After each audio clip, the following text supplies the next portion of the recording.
LinkedIn presents.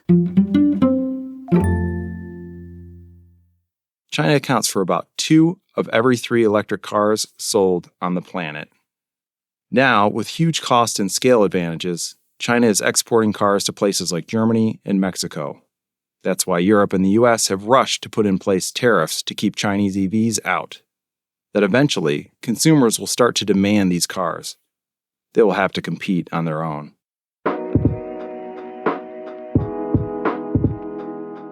Good morning. I'm your host, Michael Kovnat, and this is the Next Big Idea Daily, quick masterclasses from the best new nonfiction in under 15 minutes. Make sure you're following the show to get new episodes and sign up for our free companion newsletter using the link in the episode notes. So what's going on with electric vehicles? Full disclosure, I bought an EV last year, and I've really enjoyed driving it around. I've been assuming that the battery technology and charging infrastructure would get better and better over the next few years. But America's commitment to EVs has looked pretty shaky lately, and the claim that the future of the auto industry is inevitably electric is not as firm as it once was, at least not in the land of drill baby drill. But elsewhere, the EV revolution is charging forward, especially in China, where adoption is soaring. So to help us figure out where things stand, we're joined today by Mike Callias, author of the new book, Inevitable, Inside the Messy, Unstoppable Transition to Electric Vehicles. Mike is an automotive reporter for the Wall Street Journal, and he'll share his key insights right after this quick break.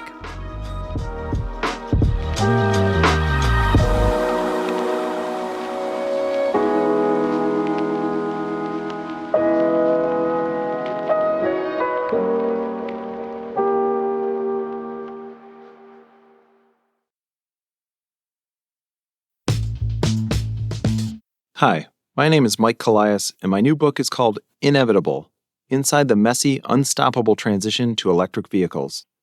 Insight number 1, there isn't just one EV transition, there are multiple unfolding at different speeds around the globe. When I first started this project, in 2022, the car business had a full green light on EVs. General Motors, Volkswagen, and other big companies spent years downplaying or resisting electric cars. But by early this decade, they were shouting their plans to go fully electric and take on powerhouse Tesla. This is the transportation industry's biggest transformation since cars replaced horses at the beginning of the 20th century. But transitions of this magnitude rarely go as planned. The consumer demand that had been red hot early in the decade has faded a bit. It turns out many car shoppers weren't ready to start plugging their cars in every night. Or at least not as many as the automakers were counting on. U.S. EV sales are still rising, but the pace has slowed. That's exacerbated the billions of dollars in losses that the car companies are bleeding in this stuttering transition. Now they're pumping the brakes, delaying the opening of EV factories and pushing back new models. But all this is mostly the view from America, where the move to EVs is lagging. Only around 10% of new car sales in the U.S. are either fully electric or plug-in hybrid, which combines electric driving with a backup gas engine. Europeans are twice as likely to choose an EV, and in China, the EV market has taken off and isn't looking back. The job of today's automotive CEO is to figure out how to manage those different clock speeds. Their futures could depend on it. China's EV success is jolting the global car business. China's car market barely existed as late as the 1990s. Around then, Volkswagen, GM, and other big automakers entered the market with Beijing's blessing, and soon, sales exploded. By 2010, more cars were being sold in China than any country. The Chinese automakers tried to compete on their own, but they struggled to produce refined, reliable gas engine cars. Engines and transmissions are intricate, complex technologies with hundreds of moving parts. That's a big reason why, in the early 2000s, China's government hatched a plan to leap ahead of the major foreign automakers by embracing electric cars, which is a comparatively less complex technology.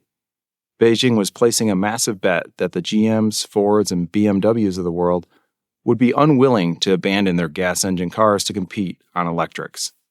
It was the same wager a young Elon Musk was making at the time, a half-world away. The Chinese government put in place massive incentives for car companies to make EVs and for consumers to buy them.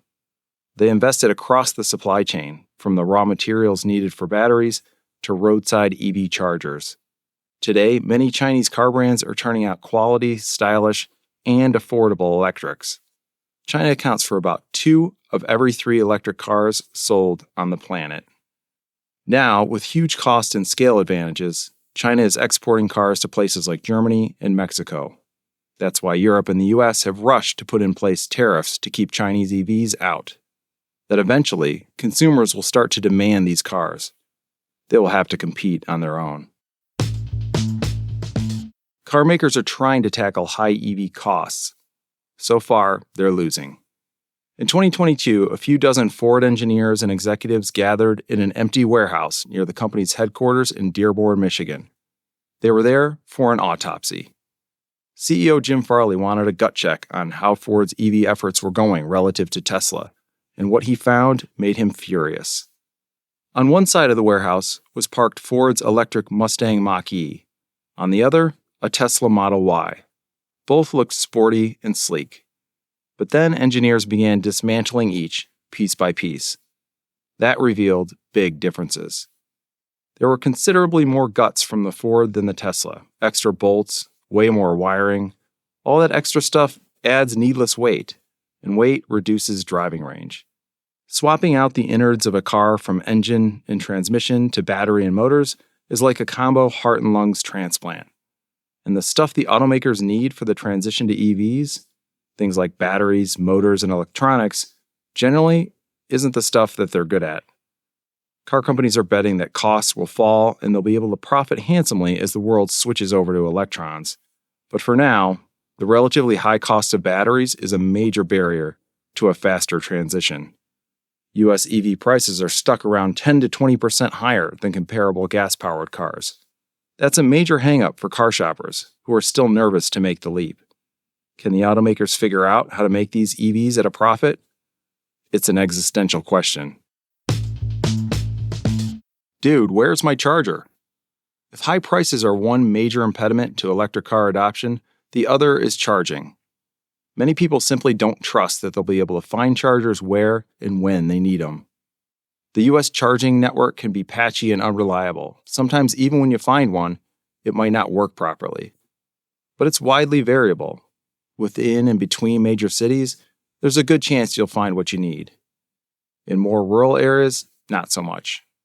Most people who buy EVs will install a home charger.